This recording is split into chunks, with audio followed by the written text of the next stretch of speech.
ಇನ್ನು ಅಸಹಜ ಲೈಂಗಿಕ ದೌರ್ಜನ್ಯ ಕೇಸ್ನಲ್ಲಿ ಜೈಲು ಪಾಲಾಗಿರುವಂತಹ ಸೂರಜ್ ರೇವಣ್ಣಗೆ ಮತ್ತೊಂದು ಶಾಕ್ ಎದುರಾಗಿದೆ.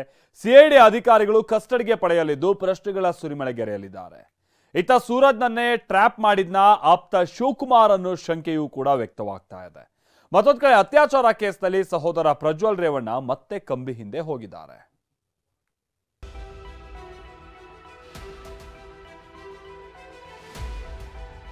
ಯಾಕಪ್ಪ ಇಷ್ಟೊಂದ್ರೆ ಇದು ಮಾಡ್ತಿದ್ಯಾ? ನಾನೇನು ಮಾಡ್ತಿಲ್ಲ ಕಣ.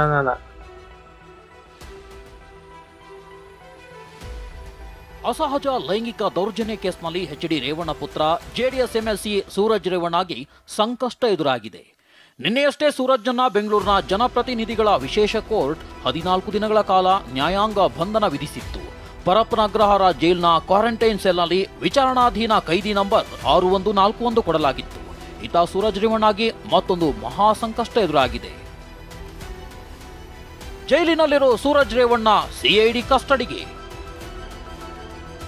ಜುಲೈ 1ರವರೆಗೆ ಕಸ್ಟಡಿಗೆ ನೀಡಿ ಕೋರ್ಟ್ ಆದೇಶ. ಅಸಹಜ ಲೈಂಗಿಕ ದೌರ್ಜನ್ಯ ಆರೋಪ ಕೇಸ್ ಸಂಚಲನ ಸೃಷ್ಟಿಸಿದೆ. ಜೈಲಿನಲ್ಲಿದ್ದ ಎಂಎಲ್ಸಿ ಸೂರಜ್ ರೇವಣ್ಣನನ್ನ ಸಿಐಡಿ ಅಧಿಕಾರಿಗಳು ಕಸ್ಟಡಿಗೆ ಪಡೆದಿದ್ದಾರೆ. ಬೆಂಗಳೂರಿನ ಜನಪ್ರತಿನಿಧಿಗಳ ವಿಶೇಷ ನ್ಯಾಯಾಲಯಕ್ಕೆ ಸಿಐಡಿ ಅಧಿಕಾರಿಗಳು ರಿಮ್ಯಾಂಡ್ ಅರ್ಜಿ ಸಲ್ಲಿಸಿದ್ರು. ಬೆಂಗಳೂರಿನ ಜನಪ್ರತಿನಿಧಿಗಳ ವಿಶೇಷ ಕೋರ್ಟ್ ಸೂರಜ್ ರೇವಣ್ಣನನ್ನ ಜುಲೈ 1ರವರೆಗೆ ಕಸ್ಟಡಿಗೆ ನೀಡಿದೆ. 7 ದಿನಗಳ ಕಾಲ ತನಿಖಾ ತಂಡ ಸೂರಜ್ಗೆ ವಿಚಾರಣೆ ನಡೆಸಲಿದೆ.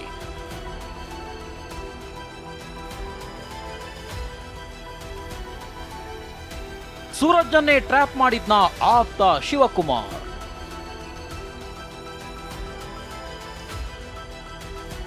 ಅಸಲಿಗೆ ಪ್ರಕರಣ ಬೆಳಕಿಗೆ ಬಂದಿದ್ದೆ ಸೂರಜ್ ರೇವಣ್ಣನ ಆಪ್ತ ಶಿವಕುಮಾರ್ ಕೊಟ್ಟ ಒಂದು ದೂರಿನಿಂದ. ಜೂನ್ 21ರಂದು ಪೊಲೀಸ್ ಠಾಣೆಗೆ ಆಗಮಿಸಿದ್ದ ಸೂರಜ್ ಆಪ್ತ ಶಿವಕುಮಾರ್ ದೂರು ಕೊಡ್ತಾನೆ. ಸೂರಜ್ಗೆ ಬ್ಲಾಕ್ ಮೇಲ್ ಮಾಡಲಾಗ್ತಿದೆ ಅಂತ ದೂರು ಕೊಟ್ಟಿದ್ದಾನೆ. ಆದ್ರೆ ಅದೇ ದೂರು ಇದೀಗ ಎಂಎಲ್ಸಿ ಸೂರಜ್ ರೇವಣ್ಣಗೆ ಉರುಳಾಗಿದೆ.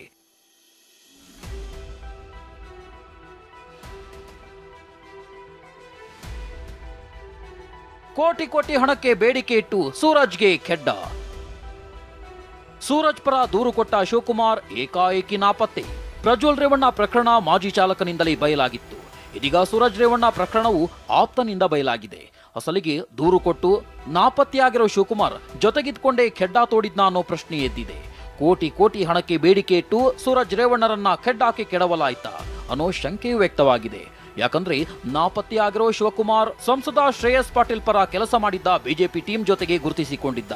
ಇದಕ್ಕೆ ಸಾಕ್ಷಿ ಎಂಬಂತೆ ಜೊತೆಗಿರೋ ಫೋಟೋ ವಿಡಿಯೋಗಳು ಕೂಡ ವೈರಲ್ ಆಗಿದೆ. ನಾಪತ್ತೆಯಾಗಿರೋ ಶಿವಕುಮಾರ್ ಪತ್ತೆಯಾದ್ರೆ ಎಲ್ಲವೂ ಬಯಲಾಗಲಿದೆ.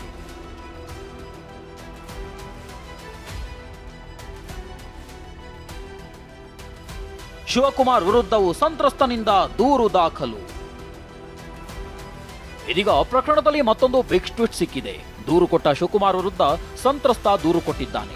ಪ್ರಕರಣದಲ್ಲಿ ಶಿವಕುಮಾರ್ 2ನೇ ಆರೋಪಿಯಾಗಿದ್ದಾನೆ. ಹಾಗಾದ್ರೆ ಸಂತ್ರಸ್ತ ಕೊಟ್ಟ ದೂರಿನಲ್ಲಿ ಏನಿದೆ ಅನ್ನೋದನ್ನ ನೋಡೋದಾದ್ರೆ, ನನಗಾದ ಲೈಂಗಿಕ ದೌರ್ಜನ್ಯದ ಬಗ್ಗೆ ಶಿವಕುಮಾರ್ಗೆ ಹೇಳಿದ್ದೆ. ದೈಹಿಕ ಹಿಂಸೆಯಾಗಿದ್ರೂ ಆತ ಆಸ್ಪತ್ರೆಗೆ ಹೋಗಲು ಬಿಟ್ಟಿರಲಿಲ್ಲ. ಆರೋಪಿ ಶಿವಕುಮಾರ್ ನನ್ನನ್ನ ಲಾಡ್ಜ್ನಿಂದ ಕೂಡಿ ಹಾಕಿದ್ದ ಅಂತ ಸಂತ್ರಸ್ತ ಆರೋಪಿಸಿದ್ದಾನೆ. ಇದಿಷ್ಟೇ ಅಲ್ಲ, ಲಾಡ್ಜ್ನಲ್ಲಿ ನನ್ನಿಂದ 1000 ರೂಪಾಯಿ ಹಣ ಪಡೆದು ನನಗೆ ಊಟದ ವ್ಯವಸ್ಥೆ ಮಾಡಿದ್ದ. ಇನ್ನು ಸೂರಜ್ ರೇವಣ್ಣ ಜೊತೆ ನನಗೆ ಫೋನ್ನಲ್ಲಿ ಮಾತನಾಡಿಸಿದ್ದ. 2 ಕೋಟಿ ಹಣ ಕೆಲಸ ಕೊಡಿಸುವುದಾಗಿ ಕೂಡ ಹೇಳಿದ್ರು. ನಾನು ಒಪ್ಪದಿದ್ದಾಗ ನೀನ್ಯಾರೋ ಬೆಳೆಯಾದ್ರೂ ಬಾಯ್ ಬಿಟ್ರೆ ನಿನ್ನನ್ನ ಮುಗಿಸ್ತಾರೆ ಎಂದು ಶಿವಕುಮಾರ್ ಕೊಲೆ ಬೆದರಿಕೆ ಹಾಕಿದ್ದಾನೆ. ನಂತರ ಅಲ್ಲಿಂದ ತಪ್ಪಿಸಿಕೊಂಡು ಸಂಬಂಧಿಕರ ಮನೆಗೆ ಹೋದೆ ಅಂತ ಸಂತ್ರಸ್ತನ ದೂರಿನಲ್ಲಿ ಉಲ್ಲೇಖವಾಗಿದೆ.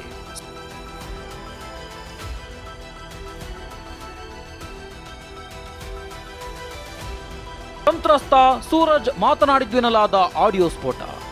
ಸಂತ್ರಸ್ತ ಸೂರಜ್ ಮಾತನಾಡಿದ್ವೆನ್ನಲಾದ ಆಡಿಯೋ ಒಂದು ವೈರಲ್ ಆಗ್ತಿದೆ. ಆಡಿಯೋದಲ್ಲಿ ಸಂತ್ರಸ್ತನಿಗೆ ಸೂರಜ್ ರೇವಣ್ಣ ಹಣ ಕೆಲಸದ ಆಮಿಷ ಒಡ್ಡಿರೋದು ಬಯಲಾಗಿದೆ. ಮತ್ತೇನಾರ ಇದ್ ಮಾಡಿದ್ರೆ ನನಗೂ ಭಯ. ವಾಟ್ಸ್ಆಪ್ ಕಡೆ ಯಾರು ಗೊತ್ತಾಗಲ್ಲ, ಏನ್ ಮಾಡ್ಬೇಕು ಅಂತ ಹೇಳುವ. ನನಗೆ ಗೊತ್ತಿಲ್ಲ, ನೀವ್ ಹೇಳ್ಬೇಕು. ಏನ್ ಮಾಡ್ಲಿ ನೀವ್ ಹೇಳಿ. ಸ್ವಲ್ಪ ಅಮೌಂಟ್ ಏನಾದ್ರು ಕೊಟ್ಟು ಕಳಿಸ್ತೀನಿ.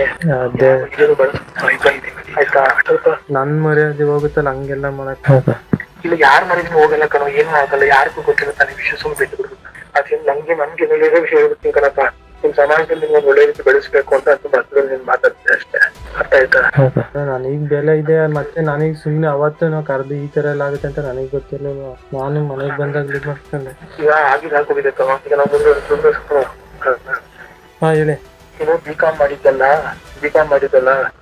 ಮದಡಿ ಕಡೆ ಒಳ್ಳೆ ಕಡೆ ಕೆಲಸ ಕೊಡ್ಸೋಣ ಅಂತ ನನ್ನ ಮನಸ್ಸಲ್ಲಿ ಇತ್ತು. ಅರ್ಥ ಆಯ್ತಲ್ವಾ? ಈಗ 4 ವರ್ಷದಲ್ಲಿ ಇಲ್ಲಿ ಹಾಸಲ್ಲೇ ಮದಡಿ ಓಪನ್ ಆಗ್ತಿದೆ. ಹಂಗೆಲ್ಲ ಈಗ ಮರ್ಯಾದೆ ಹೋಗವಂತ ಇದಾಗಿದೆ ನೋಡೋಣ. ಪ್ರಜ್ವಲ್ ರೇವಣ್ಣಗೆ ಜುಲೈ 8ರವರೆಗೆ ನ್ಯಾಯಾಂಗ ಬಂಧನ. ಇನ್ನೊಂದು ಕಡೆ ಅಸಹಜ ಲೈಂಗಿಕ ದೌರ್ಜನ್ಯ ಕೇಸ್ನಲ್ಲಿ ಸೂರಜ್ ರೇವಣ್ಣ ಕಸ್ಟಡಿಯಲ್ಲಿ ಸಿಲುಕಿದ್ದು ಈತ ಇಡೀ ಕುಟುಂಬ ಕಂಗಾಲಾಗಿದೆ. ಈತ ಅತ್ಯಾಚಾರ ಕೇಸ್ನಲ್ಲಿ ತಮ್ಮ ಪ್ರಜ್ವಲ್ ರೇವಣ್ಣ ಜೈಲು ಪಾಲಾಗಿದ್ದಾನೆ. ಮಾಜಿ ಸಂಸದ ಪ್ರಜ್ವಲ್ ರೇವಣ್ಣಗೆ ಜುಲೈ 8ರವರೆಗೆ ನ್ಯಾಯಾಂಗ ಬಂಧನ ವಿಧಿಸಲಾಗಿದೆ. ಬೆಂಗಳೂರಿನ ಜನಪ್ರತಿನಿಧಿಗಳ ವಿಶೇಷ ಕೋರ್ಟ್ ನ್ಯಾಯಾಧೀಶರಾದ ಕೆಎನ್ ಶಿವಕುಮಾರ್ ಆದೇಶಿಸಿದ್ದಾರೆ. ಒಟ್ಟಾರೆಯಾಗಿ ಎಚ್.ಡಿ. ರೇವಣ್ಣ ಕುಟುಂಬಕ್ಕೆ ಒಂದಲ್ಲ ಒಂದು ಸಂಕಷ್ಟಗಳು ಎದುರಾಗ್ತಾನೆ ಇದೆ. ಇದೀಗ ಸಲಿಂಗಕಾಮ ಆರೋಪದಲ್ಲಿ ಜೈಲಿನಲ್ಲಿರೋ ಸೂರಜ್ ರೇವಣ್ಣನನ್ನು ಸಿಐಡಿ ಕಸ್ಟಡಿಗೆ ಪಡೆಯಲಿದೆ. ಈತ ಸೂರಜ್ ರೇವಣ್ಣ ಪರ ದೂರು ಕೊಟ್ಟು ನಾಪತ್ತೆಯಾಗಿರೋ ಆಪ್ತ ಶಿವಕುಮಾರ್ ನಡೆಯೂ ನಿಗೂಢವಾಗಿದೆ. ಆತ ಪತ್ತೆಯಾದ ಬಳಿಕ ಎಲ್ಲದಕ್ಕೂ ಉತ್ತರ ಸಿಗಲಿದೆ. ಇದರ ಸಾಲು ಸಾಲು ಆರೋಪಗಳ ಸುಳಿಯಲ್ಲಿ ಇಡೀ ಕುಟುಂಬವೇ ಸಿಲುಕಿದ್ದು ಕಂಗಾಲಾಗಿ ಕೂರುವಂತಾಗಿದೆ. ಬೆಂಗಳೂರಿನಿಂದ ಪ್ರಜ್ವಲ್ ಜೊತೆ ದಿಲೀಪ್, TV9 ಹಾಸನ.